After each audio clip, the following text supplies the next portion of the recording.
Anyone ever drop a call and you curse at your phone? Like I did this the other day, like not too long ago. I got a call, I'm having an important conversation, and the caller drops.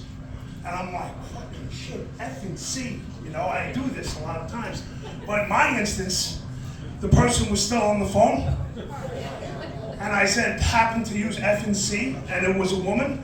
And it was the wife of a major comedy club owner in Long Island that owns 3 clubs. So that's why I'm performing here tonight.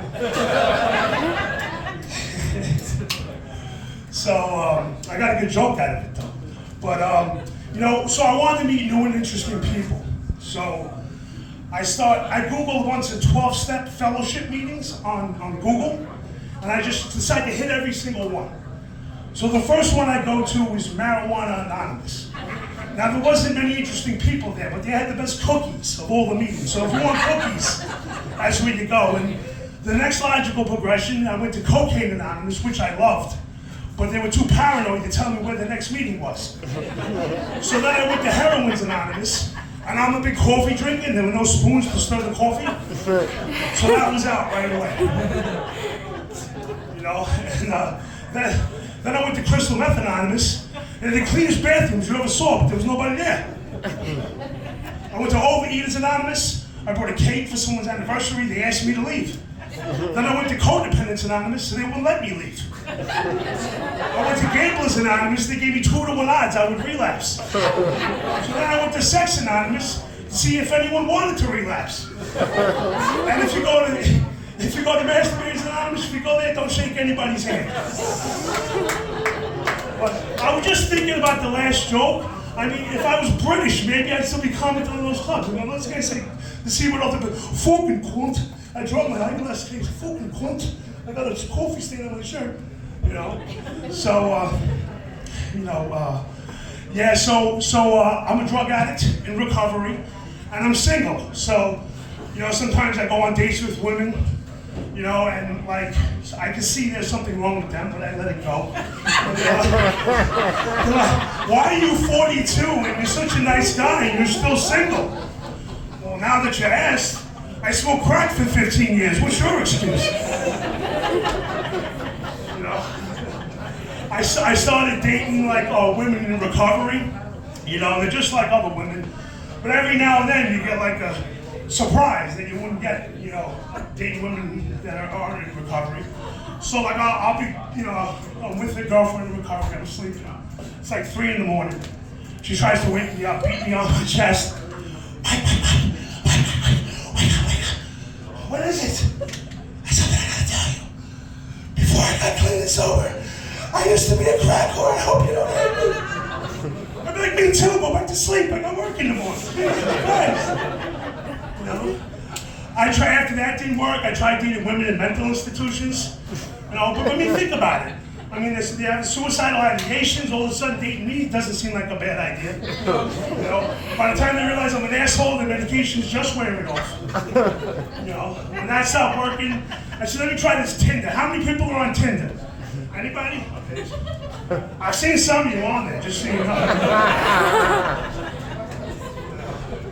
And if you get a right swipe, it's just because I sit there and go, right swipe, right swipe, right swipe, right, and just see what comes back. I gave up after this date I had. We're just going to call her Vanessa from Brentwood.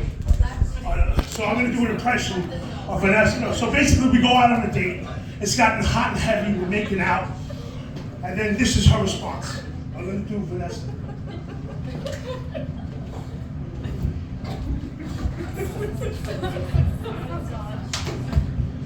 Listen, Mike, I really liked the movie and everything, and I bought these 2 for $22 and whatever. But if you want me to suck this dick, you gotta give me $100, okay? Because I got bills. I got PSE&G, T-Mobile. I got the fucking nail and the fucking seatbelt. If you're not gonna give me $100, take me home. That went over great with the recovery crowd. I did a comedy center in recovery. I think one of the girls in the crowd actually knew Vanessa. I really should have used her real name. I shouldn't have done it tonight either. So I had a lot of jobs, right? I had a lot of jobs. One of my jobs was I was a male stripper. And I actually got fired for robbing one of the other dancers. And his name was Sugar Bear. I had a really crummy stripper name. My stripper name was Stretch Marks. Really didn't draw a crowd. What else did I do? I used to sell Viagra, but one of my customers started giving me a hard time.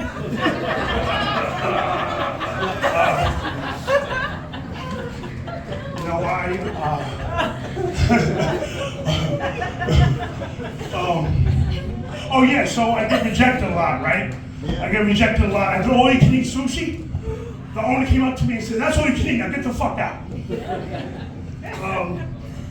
Rejected a lot. All right, anyway, I'm drawing a blank on some of these jokes, but all right, I'm not big on presidential debates or politics, really, but I came up with an idea. If I ran for president, my first thing of business on the table that I would debate and I would talk about, I think all the ladies will stand with me on this one.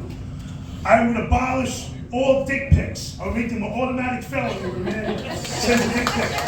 No one wants that, right? But I started getting in the mind of the guy who did the first dick pic ever. I said, what was going on in his mind?